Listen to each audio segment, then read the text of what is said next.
The US Secretary of Commerce Howard Lutnick has announced that tariffs on Mexico and Canada will take effect on Tuesday. This is the headline: President Trump deciding whether to implement the initially proposed 25% tariff rate. Lutnick indicated that negotiations are ongoing and adjustments may occur. He noted that while both countries have made efforts to secure their borders, challenges remain, particularly with fentanyl trafficking as well. Tim, your thoughts on this one, because Trump has hit the ground running when it comes to tariffs. We've seen the Middle East, Russia, Ukraine. Then we've got the question about China and Taiwan, when they will be on the agenda. We know that China's looking at 10% tariffs. Where do you see things at the moment? Yeah, here we go again. I mean, we used to always think of tariffs as a little polite argument between economists who are either free trade or protectionists. But guess what? I mean, tariffs are now the geopolitical tool of choice, apart from war. And basically, Trump is using tariffs as a threat, as leverage to push countries, whether they be Mexico or Canada or Colombia or China or Taiwan or Middle Eastern countries, basically to get his foreign policy aims up, his immigration aims up, and his war on drugs. And he's decided he's going to, no longer delay them with respect to Mexico and Canada, despite reassurances that Mexico and Canada both gave that they would do appropriate things on fentanyl and immigration. Let's talk about the Chinese warships in the Tasman Sea, a sign that China is testing Australian-American alliance. What do you think of that? Many saying, well, we send warships through the South China Sea, which they see as their zone. They're essentially doing the same to us. There are some who say that, and some liberal politicians over the past week have said that, let's not be crazy here, the Chinese are essentially testing to see what it would look like striking land targets in Australia. Is this something we should be worried about? Yes, it is. I mean, the South China Sea, or the West Philippine Sea, what do you want to call it, is one of the major straits of world shipping. The Tasman Sea is not. I suspect that they're gathering intelligence to, see where the Australian mainland could be struck, and I suggest it's a very provocative act, from a major trading partner. And it's not just in the Tasman Sea; they're doing it off the coast of Argentina.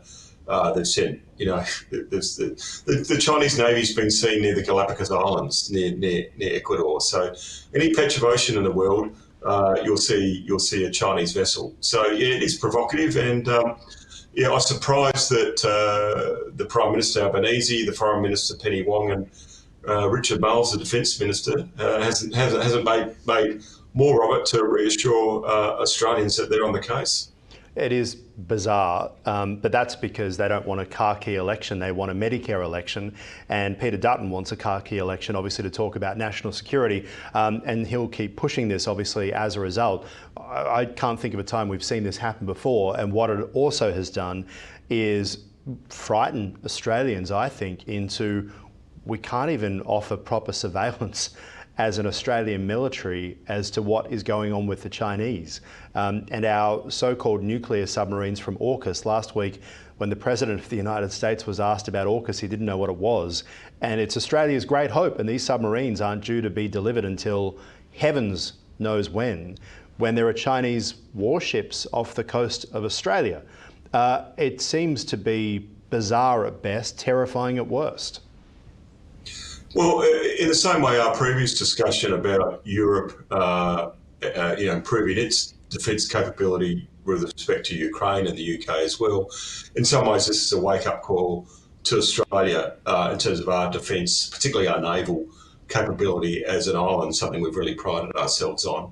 The fact that Trump didn't know the AUKUS acronym, I thought that was sort of good, because I thought it's not on his mind then, because I really don't want him thinking too much about AUKUS. So that was quite why not? revealing. Why not? I mean, I've heard some say that if Trump sees AUKUS, he'll tear it up. Others say he loves a deal. Australia, according to Paul Keating, is significantly overpaying for these nuclear submarines. We're talking about prices of $500 billion. You'd think that Jim Chalmers would be over there shaking hands with President Trump and handing over a $500 billion check with the Australian taxpayer's signature down the bottom. Why don't you think Trump would like AUKUS? I didn't say he wouldn't like it. I just said the fact that he's not thinking about it is quite revealing. He doesn't see Australia as a worry for him because he's got everything else to worry about in the world. And I think he even said, with a great relationship with Prime Minister Albanese in Australia when Keir Starmer was in the Oval Office. Yeah, all right, let's talk about those tariffs as well. What do you think that Trump's latest tariff hike on Chinese goods will mean for Australia and the rest of the global economy, given that the ASX is often seen as a proxy, a safe bet for what is otherwise seen as the carnival ride of the Chinese Shanghai-based markets, and the Australian dollar is a proxy for the yuan? What do you make of the tariffs and the impact it will have on the global economy?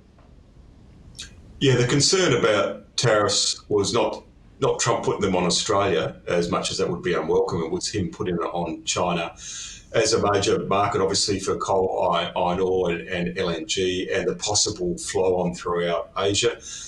Joan Robinson, the British economist, said tariffs are like putting rocks in your own harbour.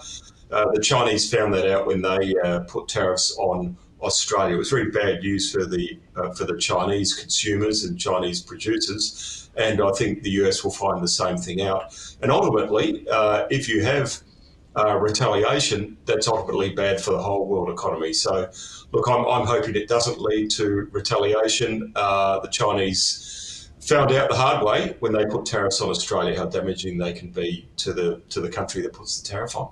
Professor Tim Harcourt from UTS, host of the Airport Economist channel, right here on Ticker. If you haven't seen it, do check it out. Head to the Ticker app and search for, well, this gentleman's face. We'll talk to you soon. Thank you.